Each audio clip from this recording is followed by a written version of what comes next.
Magandang gabi mga kapuso. Ako po ang inyong Kuya Kim na magbibigay sa inyo ng trivia sa likod ng mga trending na balita. Na problema ngayon ang ilang dumalo sa isang event sa Cebu nitong weekend. Ang mga kamera kasi ng kanilang mga cellphone nasira at ang tinuturong rason ang laser na ginamit sa event. Ang side quest ng software engineer na si Miranda nitong weekend, dumalo sa convention ng mga Bisaya content creators sa kanilang bayan sa Cebu. Pero hindi raw siya nakakuha ng mga picture at video for the gram. Ang kanya raw kasing cellphone, nasira. When I tried to take a picture, dun ko na nakita na sira na yung camera ko. There were streaks, there were lines, and then there was this little dot that looked pink or purple. I tried restarting my phone, but then the damage was still there.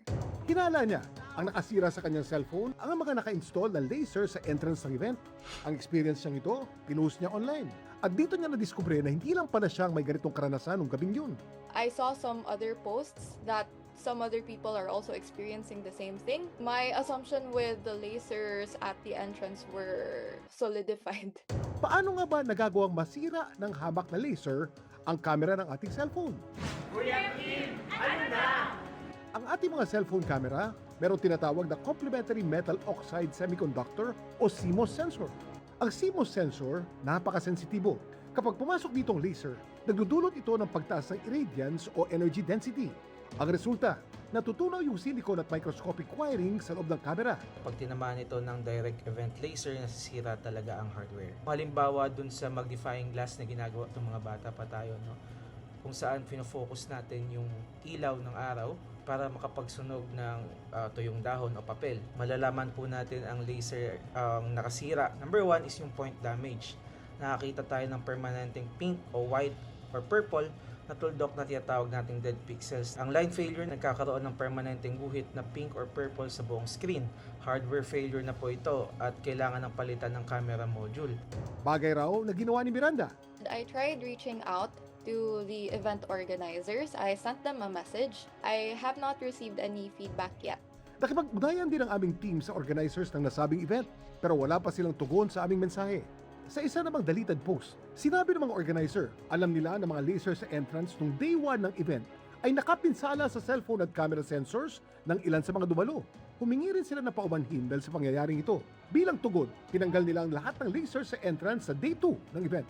I'm a bit disappointed. Hopefully, there's some sort of resolution. So yung mga individual na nasira ang kanilang camera dun sa kanilang cellphones, allegedly dahil sa laser, sa event na pinuntahan nila, ay maaaring mag-file ng kaso for damages under Article 2176 of the Civil Code. Basta kaya nilang patunayan na ang direct cause o sanhi ng pagkasira ng kanilang gadget ay dahil sa fault or negligence ng event organizer. Para sa mga event organizer, kailangan po nilang sumunod sa safety standards ng ILDA or International Laser Display Association.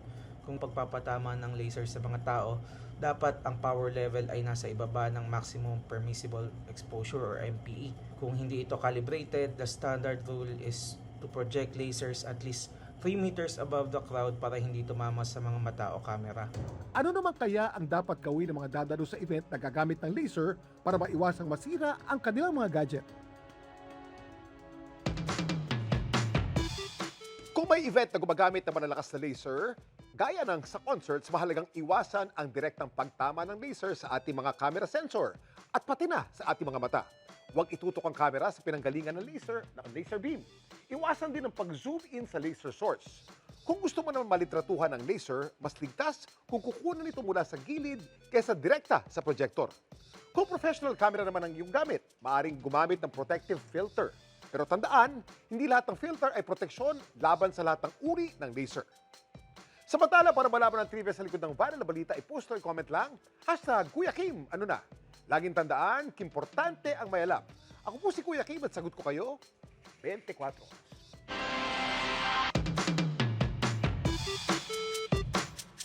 Magandang gabi mga kapuso. Ako po ang inyong Kuya Kim na magbibigay sa inyo ng trivia sa likod ng mga trending na balita.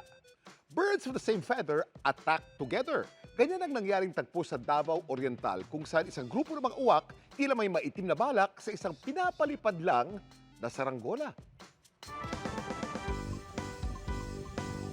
Matayog ang lipat ng saranggola ni Gina Lynn nang mag-outing sila kamakailan sa isang beach sa Mati, Davao Oriental. Kaya naisipan namin magpalipad ng saranggola kasi ang lakas ng hangin. Pero laking gulat nila na ang kanilang saranggola bigla-biglang inatak ng mga uwak. Ang dami talaga ng uwak, hindi na namin mabilang. Parang galit na galit sila sa saranggola. Hanggang sina Gina Lynn may napansin. Kung saan pupunta yung saranggola, doon din sila. Parang sinasabayan nila, parang may binabantayan sila na bawal puntahan ng saranggola. Ang hinala nila Ayaw nilang dumikit doon sa niyog kasi baka may pugad yung mga uwak. at nang tuluyan na rin nilang binabangan sa saranggola. Bumaba na din sila. Pero bakit nga ba napagdiskitahan ng mga uwak ng saranggola ni Gina Lynn? Kuya Kim, ano na?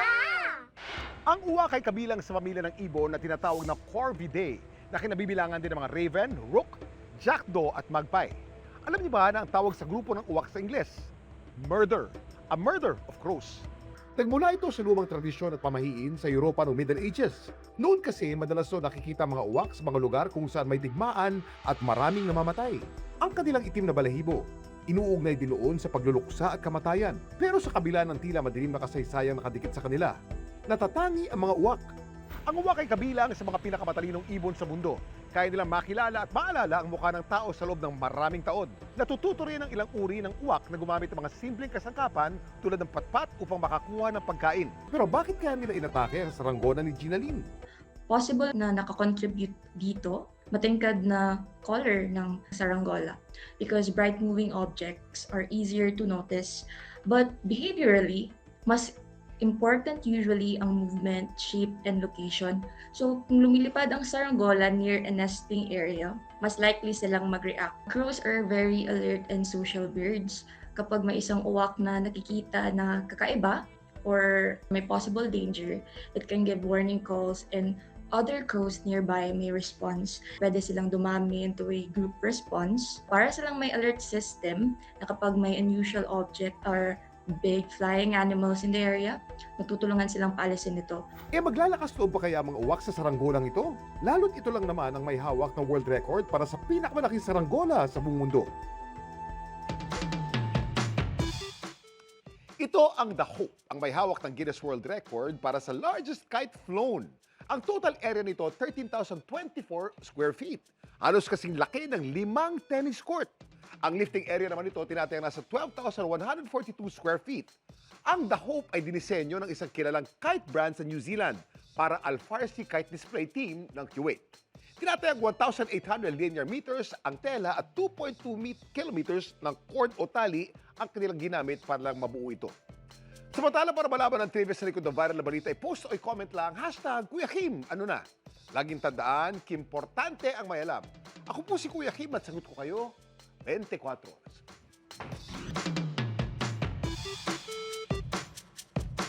Magandang gabi mga kapuso. Ako po ang inyong Kuya Kim na magbibigay sa inyo ng trivia sa likod ng mga trending na balita. 4 ang napaulat na sugatan sa isang bear attack sa Fukushima sa Japan.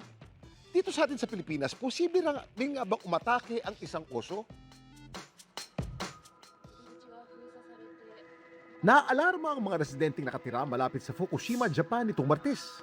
Nang sa kanilang tahimik na bayan, may umataking oso. Sa footage na to, nahuli kam ang pag-atake nito sa isang factory worker. Sunod tong namata ang tumatakbo papasok ng isang gusali, kung saan may inatake raw itong isa pang empleyado at isang residente na parehong senior citizen. Ayon sa huling ulat, ang oso pinaniniwalaang nasa loob pa rin ng gusali. Kaya ang mga otoridad nagdeklara ng emergency at humingi ng paintulot na barilin ang oso. Ang osong umatake sa Japan, isang Ursus tibetanus o Asian black bear. Ang osong ito na matatagpuan sa maraming bahagi ng Asya, kilala dahil sa itim nitong balahibo. Meron din itong kulay cream na crescent mark sa kanyang dibdib. Kaya tinatawag din itong moon bear. Sila ay mga omnivore, kumakain ng parehong halaman at hayop. Mahuhusay din silang umakyat sa puno, pero dahil sa kanilang lakas, bilis, at mga claw o kukong matutulis, maaari silang maging banta sa ating mga tao. Hindi naman tulad ng mga kapitbahay gaya ng Malaysia, Indonesia at China, walang species ng oso na natural na naninirahan sa ating kagubatan. Pero may isang hayop tayo na madalas mapagkamalang oso. Ano ito?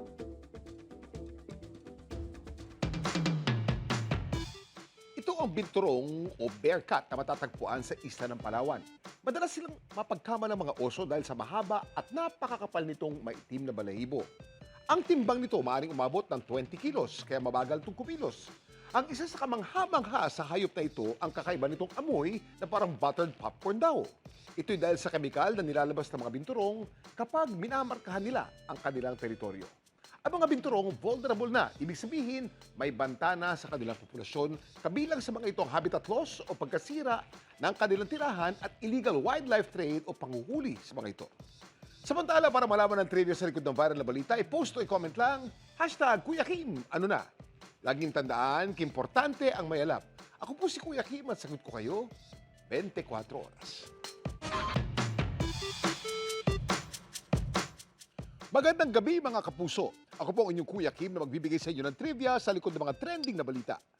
Sa linggong ito, pinagdiriwang natin ang Philippine Eagle Week at isa sa mga highlight ng selebrasyon ng pagkawad sa isang natatanging agila ng sarili nitong senior citizen at PWD card. Sa ating kapuluan, tinataya na sa 800 na lamang ang bilang ng ating pambansang ibon, ang Pitacophaga jeffrey o Philippine Eagle. Alam niyo ba ang isa sa kanila sa Metro Manila makikita? Sa nakalipas na 17 taon, ang Ninoy Aquino Parks and Wildlife Center dito sa Quezon City ang nagsilbing tahanan ng Philippine Eagle na si Girlie. Her cage ngayon, it simulates more or less yung natural setting. It's thriving here. No? Girlie has regular check-up. We have a caretaker, nag-observe sa kanyang behavior, health status, pagpapakain. Taong 1982, na-rescue ang Noy sugatang si Girlie sa kagubatan ng Talakag, Bukidnon. Ang isa sa mga tinamo nito sugat, nagdulot ng permanent blindness o pagkabulag sa kanyang kanang mata. Dahil dito, mahirapan raw siya makasurvive sa wild. Kaya minabuti ng mga eksperto na i-turn over siya sa DENR at kalaunan sa Philippine Eagle Center sa Davao para dun alagaan at i-rehabilitate. Taong 2009 mula Davao, nilipat si Girlie sa Ninoy Aquino Parks and Wildlife dito sa Quezon City. Sa nakalipas na halos 2 dekada, si Girlie lang ang tanging Philippine Eagle na matatagpuan sa Metro Manila. Siya rin ang nagsilbing poster bird at ambassador ng Ninoy Aquino Parks and Wildlife para sa Philippine Eagle Conservation.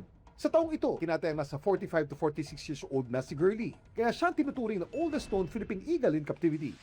Ang pambihirang milestone na ito sa buhay ni Girlie, kinilala kahapon sa Philippine Eagle Week celebration. Mga kapuso, nandito tayo ngayon sa Ninoy Aquino Parks and Wildlife Center sa Quezon City para ipagdiwang ang Philippine Eagle Week 2026. Isa po ako at ang aking misis na si Feli na naimbitahan sa napakahalagang okasyong ito. Mamaya makikita natin dito si Girlie. Siya ay simbolikong gagawaran ngayon ng Quezon City Identification Card. That conservation belongs to everyone. It cannot remain only in the laboratories. It must be felt in classrooms, in communities, and in the hearts of the ordinary people. Alam niyo po, ang Philippine Eagle, pag nakita niyo up close, may in love kayo. Our Philippine Eagle is the most beautiful, the most majestic bird that you'll ever see if you see it up close. Napakaraming trivia tungkol sa Philippine Eagle eh. Alam niyo ba, nung unang panahon, ang tawag sa Philippine Eagle ay ang monkey-eating eagle. Up until 1978, it had to take a presidential proclamation to change the name to the Philippine Eagle as we know it today. Isa lamang ang kanilang mate hanggang sila ay mamatay. Ang Philippine Eagle hanggang 60 years, minamahal yung isa lamang, yung kanyang asawa lamang. That's for you, Feli. At ang isa sa mga highlight ng selebrasyon, ang paggawad ng lokal na pamahalaan ng Quezon City kay Girlie na sarili nitong Senior Citizen ID at Persons with Disability ID. We are trying to promote inclusivity in the conservation of our natural resources. Ginamit natin itong situation ni Girlie ngayon to highlight that need for collective and inclusive action. At alam niyo bang may isa pang napakahalagang milestone sa buhay ni Girlie? Kuya Kim, ano na? Taong 1981, natagpuan sa Taiwan ang Philippine Eagle na pinangalan ng Chai. Matapos itong ma-rehabilitate, si Chai dinala sa Philippine Eagle Center sa Davao kung saan pinakilala kay Girlie. Matapos ang napakahabang courtship period, naging breeding pair ang dalawang agila. Kalaunan, sina Chai at Girlie ang kauna-unahang natural pair ng Philippine Eagle in captivity na nakapangitlog ng isang fertile egg. Pero sa kabila ng intensive pairing efforts, wala sa mga offspring o anak ni Girlie ang nakasurvive. Pero matuturing pa rin itong napakalaking milestone sa Philippine Eagle Conservation dahil patunay ito na ang natural pairing ay maaaring gumana kahit wala sila sa wild. Samantala, para malaman ang trivia sa likod ng viral na balita, i-post o i-comment lang, #Kuya Kim, ano na? Laging tandaan, importante ang may alam. Ako po si Kuya Kim at sagot ko kayo 24 oras.